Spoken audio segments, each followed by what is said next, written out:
गहरे जंगल के एक सूखे और बंजर कोने में दो प्यारे दोस्त रहते थे।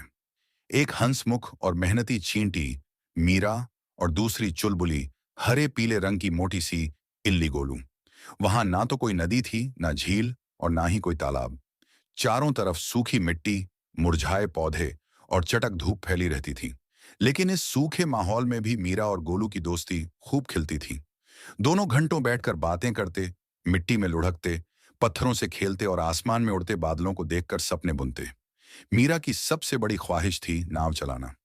गोलू भी हमेशा आंखें चमका कर कहता, काश हमें भी एक नदी मिल जाए और हम उसमें पत्ती की नाव बनाकर तैरे।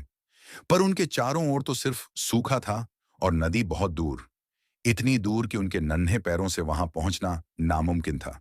फिर भी दोनों ने हार नहीं मानी। वे रोज एक पत्ती जमा करते, कोई पतली टहनी खोजते और फिर दूर खड़े होकर सोचते कि अगर कभी पानी आया तो यही बनेगी उनकी ख्वाबों की नाव। दिन बीतते गए और मौसम अब धीरे धीरे बदल रहा था। आसमान में बादल गुड़ने लगे थे। मीरा और गोलू की उम्मीदें हर दिन बादलों के साथ बढ़ने लगी। और फिर एक दिन जंगल में झमाझम बारिश शुरू हो गई। पहले हल्की बूंदें पत्तों को छूती रहीं, फिर धीरे धीरे पूरा जंगल नहाने लगा। पानी बहने लगा, पेड़ों के नीचे छोटी छोटी नदियां सी बन गई। मीरा खुशी से उछली। गोलू देखो, पानी, इतना सारा पानी! गोलू चिल्लाया। आज हमारा सपना सच होगा। चलो अपनी पत्ती की नाव लाते हैं। वे दौड़ते हुए अपने छुपाए हुए सामान तक पहुंचे। एक बड़ी मजबूत हरी पत्ती, एक पतली सी टहनी और कुछ फूलों की बेल से बनाई हुई रस्सी। दोनों ने मिलकर पत्ती को मोड़ा, किनारे बांधे और एक छोटी सी परफेक्ट नाव बना डाली। बारिश अब भी हो रही थी, लेकिन अब वह उन्हें डरावनी नहीं बल्कि सजीव लग रही थी। उन्हें लग रहा था जैसे कुदरत ने खुद उनकी ख्वाहिश पूरी करने के लिए ये बारिश भेजी हो। नदी जैसी बनी पानी की धार में उन्होंने अपनी नाव उतारी। मीरा आगे बैठी, गोलू पतवार की तरह टहनी पकड़कर पीछे।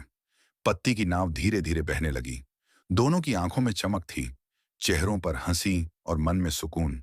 पानी की लहरें कभी नाव को हिलाती, कभी इधर उधर घुमाती, लेकिन दोनों दोस्तों ने मजबूती से नाव को थामे रखा। मीरा बोली, गोलू, आज हमें किसी नदी तक जाने की जरूरत नहीं पड़ी। हमारी नदी तो हमारे पास आ गई। गोलू हंसते हुए बोला, हाँ मीरा, जब ख्वाहिश सच्ची हो और दोस्ती मजबूत हो तो हर सूखा इलाका भी एक झील बन सकता है। उनकी नाव फूलों से लदे पानी में आगे बढ़ती रही। आसपास हरियाली लौटने लगी थी।